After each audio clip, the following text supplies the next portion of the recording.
multifamily. And the number one struggle I had when getting someone that wasn't Chicago-based to invest in Chicago, it was the buzzword uncertainty in taxes. And now that I'm on the acquisitions and development side, it's the same phrase that constantly comes up. And I fortunately work in a lot of different municipalities all over the country, and I don't have that uncertainty.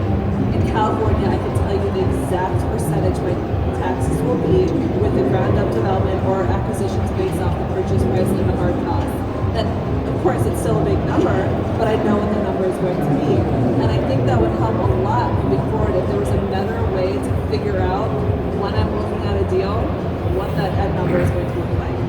Big ask for the city, but that's what I've changed. Yeah, I would like to go back really quick to your question about lead times.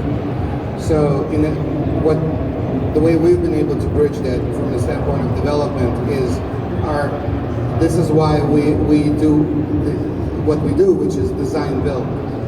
If you guys are familiar with design build, it's a different way of kind of getting the project going, and that is how we've been able to get through some of the tough lead times with especially HVAC equipment, especially. But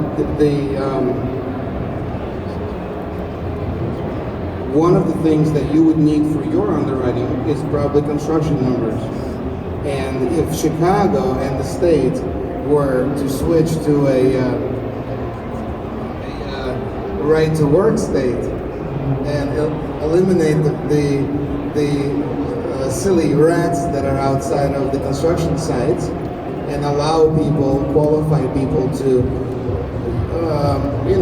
get paid prevailing wage, but to eliminate this notion that it has to be a union project.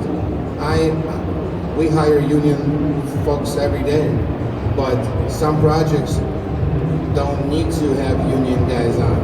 And if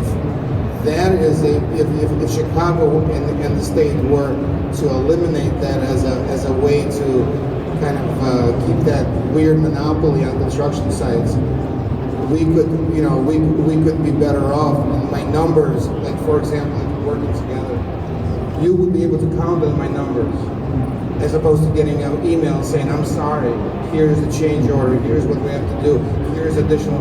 We could keep our numbers, we could stick to them. It would make your job a lot easier from that standpoint of the Excel.